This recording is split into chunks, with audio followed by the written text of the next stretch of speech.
Hey, this is Alex Kasinyuk, and things are about to get a little bit more intense. So what I mean by that is we're actually going to dip into edit mode. Now remember that all the shortcuts in object mode will actually transfer over to edit mode, so it won't be too unfamiliar. So what is edit mode exactly? Well, I like to think of it as like extreme object manipulation. And what I mean by that is you can actually shape your object into any way you would like and any form you would like. Now, to actually get into edit mode, you just want to press tab,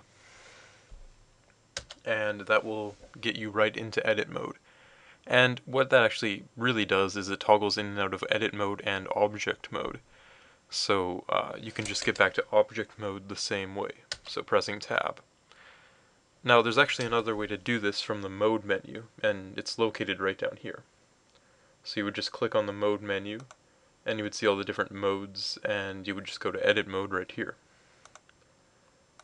But you'll find that you're going to be going in and out of edit mode quite a bit when modeling and viewing your models in 3D view, so getting used to the tab command is actually a lot easier. Okay, so when you're actually in edit mode, things start to look a little bit strange. So the cube or whatever object you have is highlighted in an orange kind of color, and there's highlighted points at the edges of your object. Now, in 3D graphic programs, we actually have terms for these points, lines, and faces. And I'll just go over those really quick. So a point, one of these points, is referred to as a vertex, a single vertex. And more than one, if you have more than one selected, you would refer to them as vertices instead of vertex. So that's for the points, and now these lines are simply referred to as edges, um, so nothing too complicated there. And a side, the side of your object, is either referred to as a face or a polygon. And you'll find that I usually say face a lot, but polygon works as well. You will notice that there's actually new options that have appeared down here. Now, like I said, all the shortcuts and hotkeys transfer over to edit mode for selection at least. So you can actually press A to deselect everything, and you'll notice that the orange highlights have actually gone away. And it's like nothing selected right now. Now it's basically like object mode, but instead you're manipulating the certain points, edges, and faces of your object.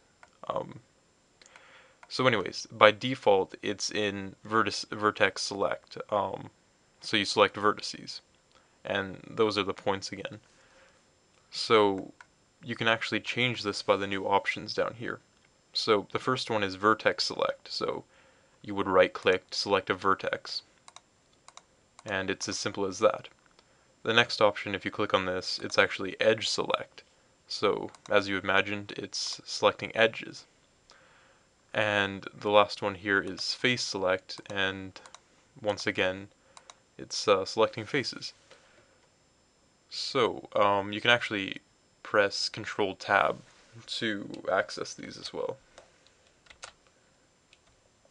And you'll get the different mesh select modes. So you have vertex select, edge select, and face select right there. I usually use the options down here because I don't find it too much easier to press Control Tab in the 3D view, but I mean, it's all up to you.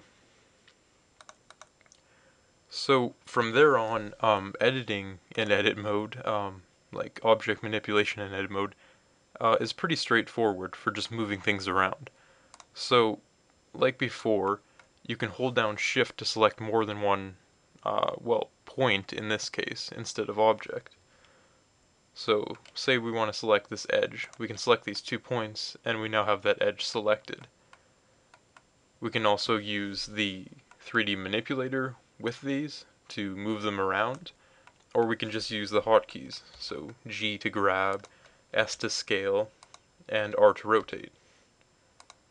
So it's pretty much the same there. I mean, there are a lot more complexities to edit mode that we're going to get into, but for basic just moving around your points, edges, and faces, you should know how to do that just from the previous tutorials about object manipulation.